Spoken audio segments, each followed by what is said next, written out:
salvação é dom de Deus. Isso ninguém pode negar. Mesmo diante de discussões emblemáticas, centenárias, como as que ocorrem entre calvinismo e arminianismo, uma coisa ninguém pode negar: a salvação vem de Deus, é dom de Deus, é a manifestação da graça de Deus. É claro que nós precisamos responder positivamente à salvação. Esta é a nossa parte. Porém, ninguém pode responder positivamente à salvação se o próprio Espírito não operacionalizar essa salvação em nós. Ou seja, se o Espírito Santo não nos revelar a salvação. Por que que eu posso responder? Por que que eu pude, tive condições de responder positivamente à salvação? Porque o Espírito me revelou a salvação. Isto é verdade. Nós precisamos entender que a salvação não é mérito nosso, em nenhum aspecto.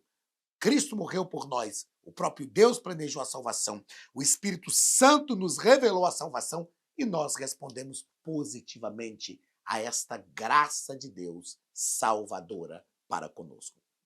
Queridos, sejam bem-vindos à Academia de Pregadores. Estamos juntos mais uma vez nas nossas lições bíblicas de escola dominical, caminhando já para finalizar o trimestre. É a nossa antepenúltima lição. Estamos estudando o primeiro trimestre de 2025 e hoje estudaremos a lição de número 11. Lição de número 11, do dia 16 de março de 2025. O título da nossa lição é: A salvação não é obra humana. A salvação se consolida na vida dos seres humanos, mas ela é obra de Deus. Como eu acabei de dizer, a salvação ela é uma obra do Pai, executada pelo Filho e operacionalizada em nós pelo Espírito Santo. Isso não dá para mudar.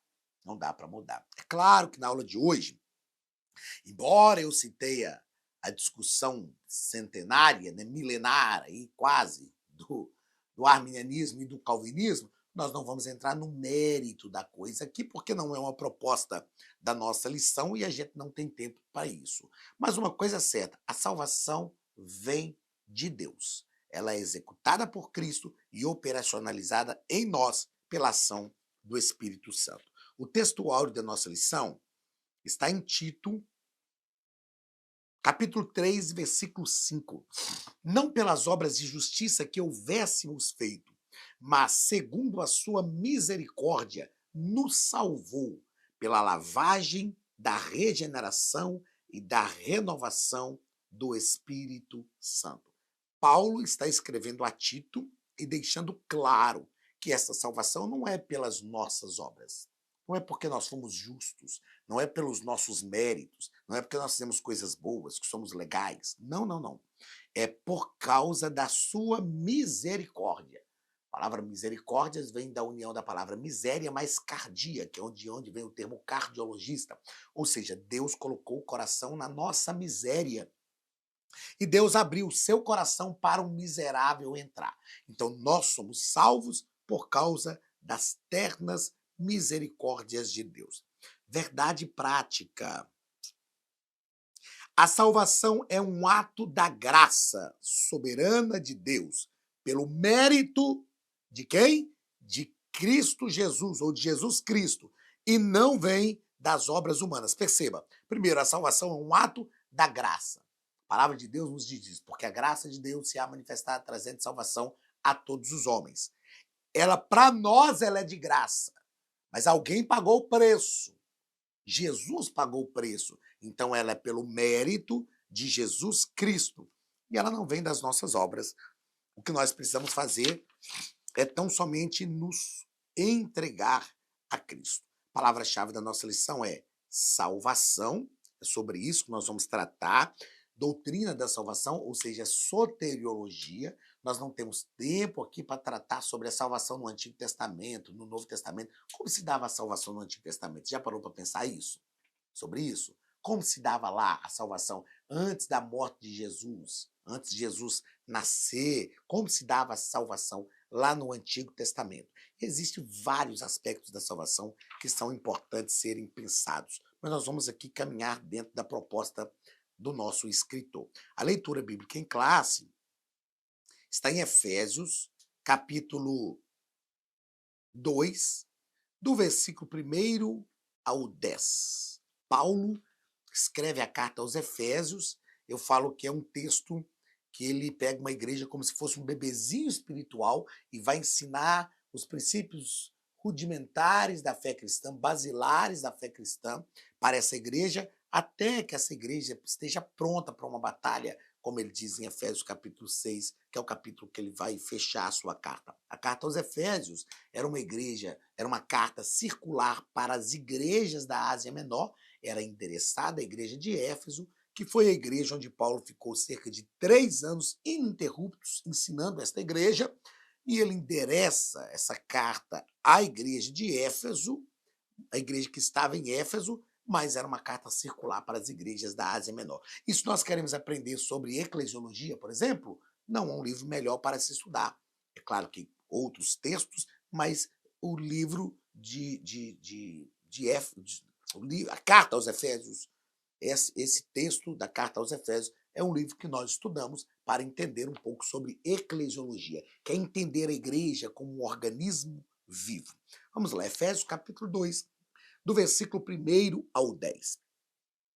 E vos vivificou, estando vós mortos em ofensas e pecados, em que noutro tempo andastes segundo o curso deste mundo, segundo o príncipe das potestades do ar, do espírito que agora opera, não mais em vocês, como se Paulo estivesse dizendo, mas nos filhos da desobediência, entre os quais todos nós também antes andávamos. Ele diz, a gente estava lá, meus amigos, nos desejos da nossa carne, fazendo a vontade da carne e dos pensamentos. E éramos, por natureza, filhos da ira, como os outros também. Mas Deus, que é riquíssimo em misericórdia, pelo seu muito amor com que nos amou, estando nós ainda mortos em nossas ofensas, nos vivificou juntamente com Cristo. Pela graça sois salvos. E nos ressuscitou juntamente com ele, e nos fez assentar nos lugares celestiais em Cristo Jesus, para mostrar nos séculos vindouros as abundantes riquezas da sua graça, pela benignidade para conosco em Cristo Jesus. Porque pela graça sois salvos, por meio da fé. Isso não vem de vós, é dom de Deus. Não vem das obras, para que ninguém se glorie. Porque alguns têm obras melhores e maiores do que outros. Não vem das obras, para que ninguém se glorie. Porque somos feitura sua, criados em Cristo Jesus para as boas obras, as quais Deus separou para que andássemos nelas. Esse texto é um texto maravilhoso, é um texto que demanda tempo, na verdade, para nós pensarmos, para nós tratarmos sobre ele, enfim. Mas Paulo está falando sobre a salvação. Na aula passada eu falei um pouco fiz referência a esse texto, né? Falei um pouco sobre algumas coisas aqui, e é interessante nós pensarmos que nós fomos vivificados. Estávamos mortos em ofensas e pecados, ou seja, separados de Deus por causa das nossas ofensas, dos nossos pecados contra Deus, e nós fomos vivificados. Então, ouvimos a voz de Deus. É possível ouvir a voz de Deus? É possível. É só a gente ler Ezequiel 37, por exemplo, quando o Senhor pergunta para Ezequiel, diante de um vale de ossos secos, porventura poderão reviver esses ossos? E a resposta de Ezequiel é, Senhor, tu sabes. E o Senhor diz, profetiza sobre estes ossos para que eles vivam. E Ezequiel profetizou, houve um barulho, um ruído, o osso batendo contra o osso, mas os ossos reviveram. Profetizou o Espírito depois sobre eles, e eles se tornaram um grande exército. Então é possível, num espírito que está morto, separado de Deus por causa de ofensas e pecados, é possível ocorrer uma vivificação. Nós somos vivificados, ou seja, nós voltamos a viver de novo. E esse espírito, uma vez vivo, isso é soteriologia. Ele lança a luz sobre a alma também acorda. Imagina que você está dormindo num quarto escuro, tudo fechado, e alguém chega e abre a janela de uma vez. abre a persiana da janela, que seja, entra luz. Aí automaticamente a gente tem aquele negócio de acordar. Essa é a ideia que ocorre. O Espírito fala com o nosso Espírito, porque a Bíblia diz que o mesmo Espírito testifica com o nosso Espírito que somos filhos de Deus. Então, nosso Espírito está morto, separado de Deus, não aniquilado, ok? Mas separado de Deus, morte aqui é a separação. E aí o Espírito Santo chega e fala ao nosso Espírito. O nosso Espírito se desperta, então, acorda para a vida, e aí ele abre luz sobre a nossa alma. A luz da palavra vem sobre a nossa alma e aí mexe com os nossos sentimentos, com as nossas emoções, e nós nos posicionamos diante de Deus. Isto é, na prática, o que ocorre com a salvação. Eu acho isso maravilhoso, porque quando eu leciono doutrina da salvação, eu risco isso assim no quadro, ó, e vou traçando um quadro mesmo para a gente entender como a salvação é operacionalizada na nossa vida. Então nós precisamos entender o seguinte: a nossa alma está desperta, a nossa alma está acordada, os nossos sentimentos e as nossas emoções diárias estão realmente envolvidas pela salvação? Se está, é porque o Espírito está lançando luz sobre a nossa alma. Se não está, é preciso abrir essa janela, ok?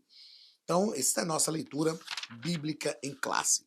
Vamos ao primeiro ponto da nossa lição, onde vamos tratar sobre a salvação sob a graça de Deus. Sob, debaixo. A salvação está debaixo da graça de Deus. Primeiro parágrafo, a descrição do estado espiritual do ser humano.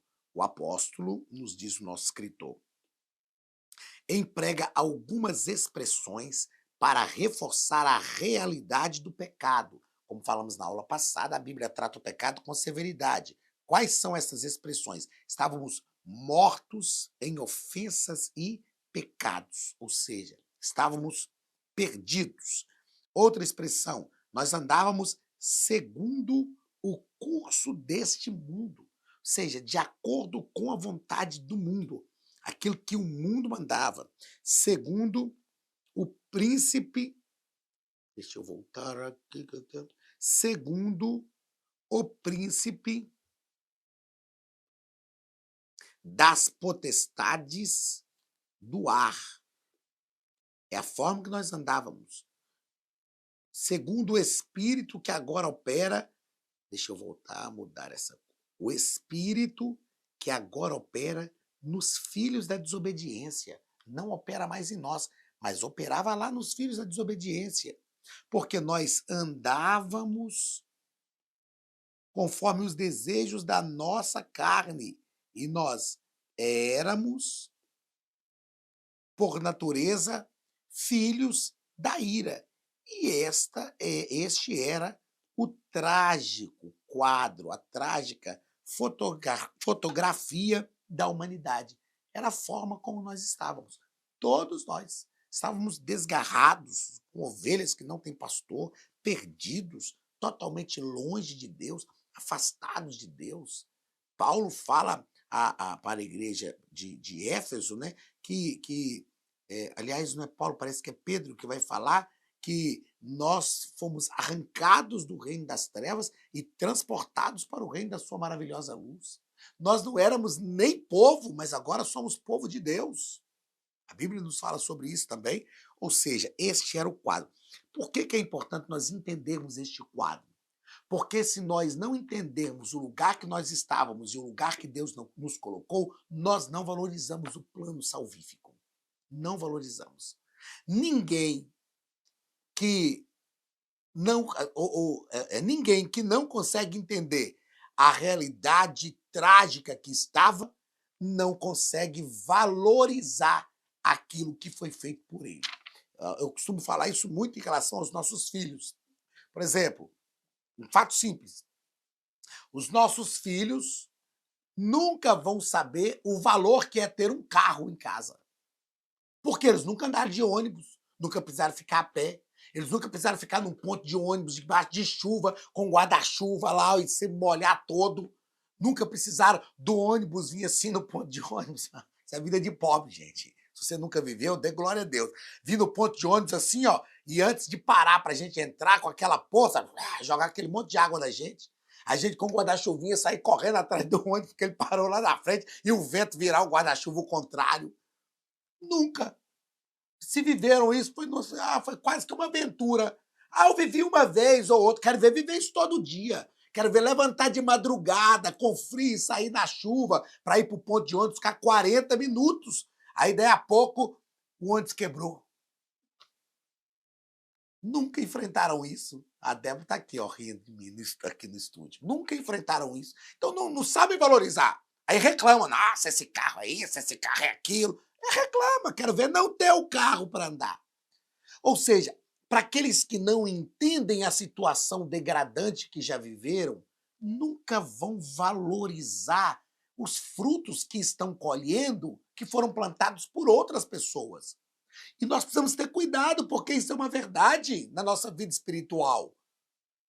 Principalmente pessoas como eu, que nunca foram do mundo. Nasci na igreja, filho de crente. E filho de crente tem essa mania de não valorizar. Porque quem esteve lá no mundão, fumou, bebeu, aprontou, foi aquela confusão danada, foi escravo do diabo, fantoche de Satanás, né? Cavalo do inferno. Falei igual os pais da gente falavam agora. Aí ele sofreu lá nas mãos do diabo. Aí vem para Cristo agora. Eu conheço uma pastora, posso citar o nome dela, não tem problema, pastora Branca, lá de Patinga. A pastora Branca, ela fez pactos lá antes de ser crente, embora filha de crente, mas fez pactos lá em espiritismo e tal. E ela fala, pastor, sabe por que eu faço propósito? Sabe por que eu jejum? Sabe por que eu oro? Porque quando eu estava lá no mundo era assim. Ela falou, teve uma vez que a pombagira lá me pediu para ficar 1 ano sem comer carne, e eu gosto muito de carne, fiquei 1 ano sem comer carne. Depois me parece que 1 ano sem tomar refrigerante. Agora, por que eu não vou fazer para Deus? Quem nunca viveu esse lado obscuro da força, foi criado na igreja, estava ali e tal, ele não sabe valorizar isso. Mas nós precisamos olhar para textos bíblicos como este, de Paulo, na carta aos Efésios, e entender qual era a nossa situação. Nós estávamos perdidos, mortos. Mesmo eu, filho de crente, que servi a Deus a minha vida inteira, envolvido pelo pecado, condenado ao inferno, e a salvação chegou e nos encontrou. Se nós pararmos para pensar onde nós deveríamos estar e onde o Senhor nos colocou agora, a gente vai valorizar um pouquinho mais a salvação. E vai deixar de pensar que ser crente é difícil. Ser crente é difícil, é muita renúncia, que não sei o quê. Não, gente. Difícil é servir ao capeta. É ele que, ó, é igual um pastor fez uma vez. Chegou para falar com os jovens, chegou no púlpito com a laranja, ele descascou a laranja, chupou a laranja, mas agora todinho jogou o bagaço para cima e meteu o pé. E falou com os jovens, é assim que o diabo faz com vocês, ó. Suga tudo que vocês têm e depois mete o pé. Difícil é servir ao diabo, servir a Deus não. Ele nos vivificou, estando nós mortos em nossos delitos e pecados. Segundo parágrafo do primeiro, mortos em ofensas e pecados. O que quer dizer isso? Eu já falei disso aqui, mas o nosso escritor vai deixar claro para nós que por morte espiritual, a Bíblia quer dizer que a humanidade caída está separada de Deus. Morte é separação e não significa aniquilação espiritual total. Isso ocorre. É preciso ter cuidado para a gente não incorrer nesse risco da aniquilação, que a gente chama de uma degradação total, né? Uma aniquilação total. O que é essa aniquilação? Eu falo que quando os pecados que nós cometemos não têm mais efeito em nós estamos a um passo da aniquilação total. Porque toda vez que nós falhamos, a nossa consciência tem que nos acusar. Tem que nos acusar. Se a gente peca e nada acontece, a gente não sente nada, esse é o maior perigo, é o maior risco que nós podemos correr. Nós estamos em risco de aniquilação total. Ou seja, quando nós estamos realmente afastados de Deus, que é o pecado de apostasia. Então, vamos lá.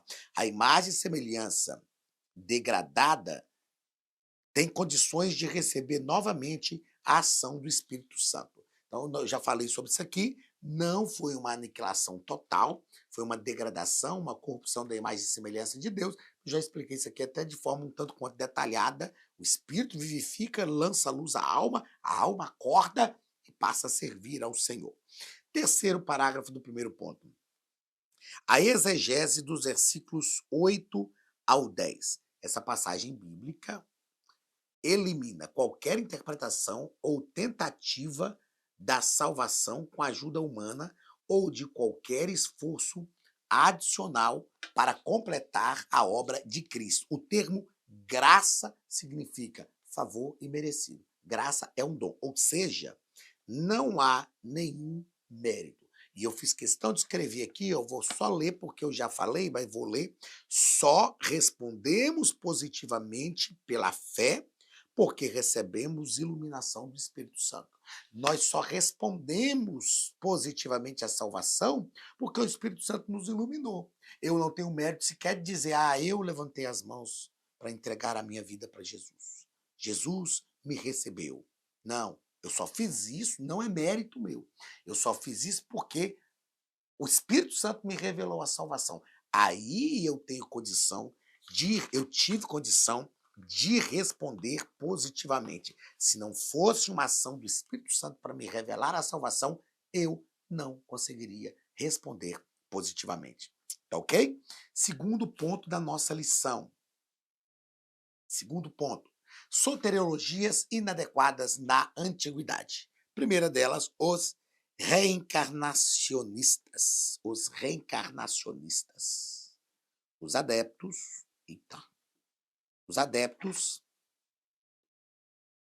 da reencarnação. Os adeptos da reencarnação têm em comum a busca da perfeição por meio de um processo evolutivo até que esses ciclos da roda de renascimento parem de girar. Então, a reencarnação não acredita no projeto de salvação como nós acreditamos, porque eles acreditam que eles vão se reencarnando, passando pelos seus karmas até chegar no nirvana, que é o estágio perfeito. É uma falácia, uma conversa. Não é mesmo o processo do que infelizmente ensina o catolicismo romano, que se desviou da verdadeira fé, que é o processo do purgatório. Tem que passar pelo purgatório. Não tem, gente. O negócio é aqui e agora. A Bíblia diz que após a morte segue-se o juízo. Então, não existe esse trem de reencarnação, hein? Não existe esse negócio. E aí os reencarnacionistas, eles dizem o seguinte, que se você não viveu uma vida boa aqui, você vai se reencarnar numa criatura inferior, para que você viva melhor e depois se reencarne numa criatura superior, e depois de outra mais superior ainda, mais superior, até chegar à perfeição. Conversa. Não cai nessa não, isso é blá, blá, blá. Segundo parágrafo, galacionistas é o nome dado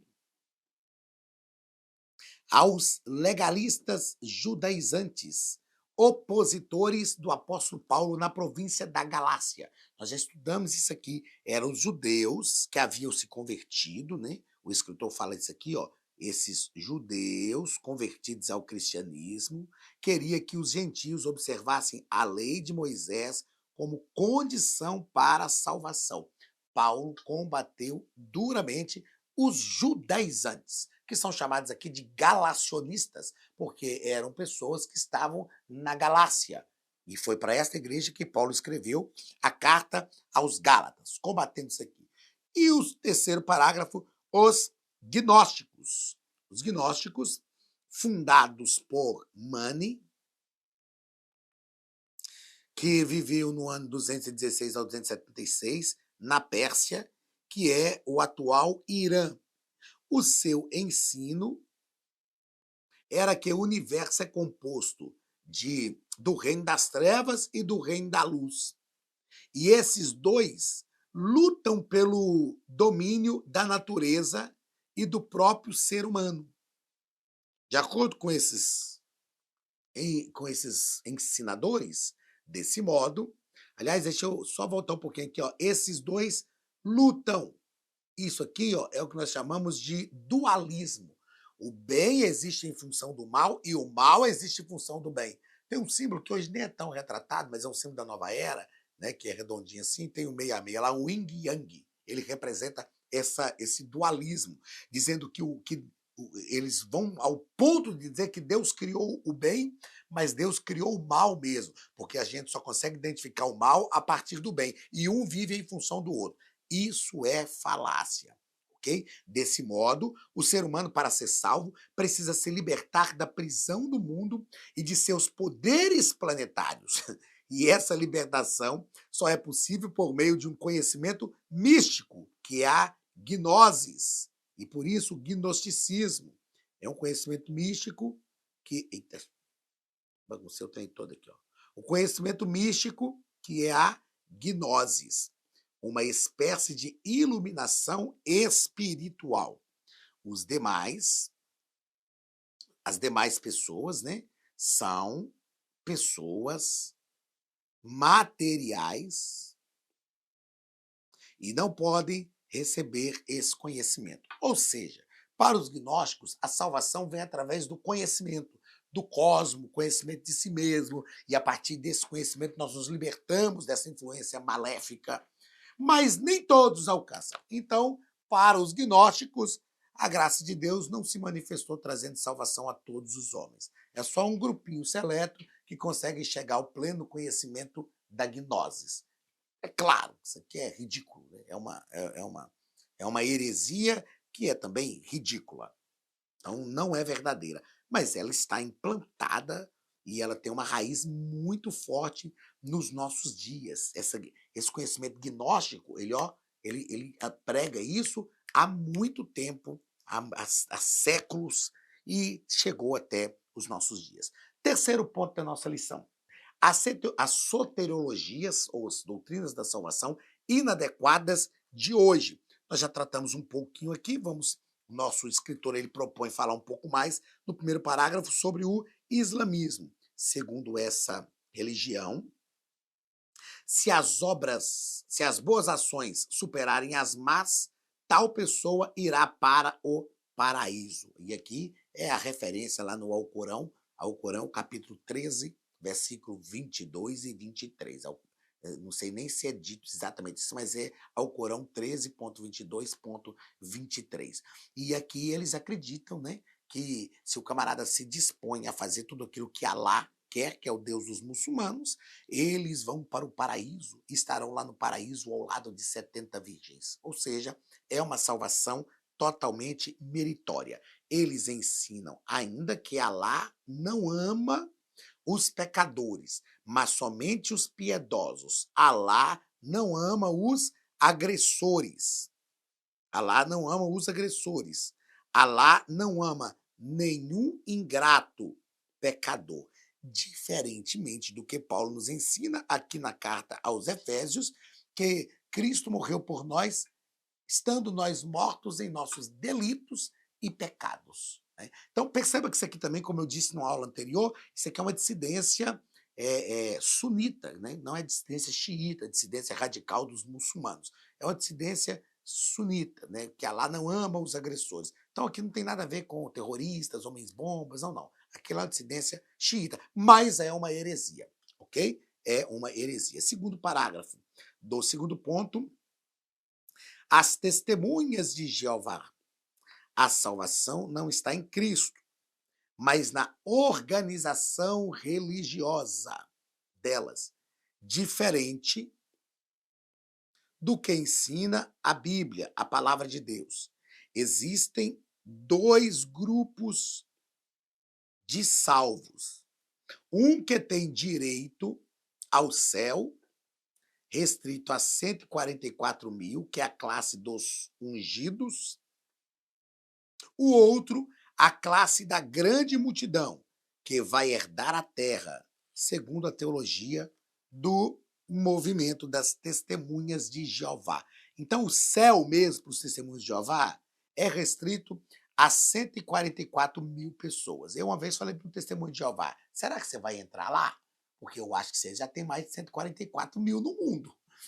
Para os demais, eles vão herdar a terra mesmo. A terra vai ser restaurada. Aí tem aquela revistinha lá de Sentinela, né? Uma revistinha bonita, atrativa. A gente pega aquilo, o pessoal oferece. Eles são muito incisivos na ação evangelizadora deles, né? Uso a Bíblia Tradução do Novo Mundo, a gente precisa falar isso, e a gente pega, é um negócio muito atrativo e perigoso, porque quem não tem uma boa fundamentação bíblica, embarca, é levado, porque a fala deles é uma fala interessante. Então, em suma, os testemunhos de Jeová dizem que a salvação ela está ligada à religião delas, não é através de Cristo.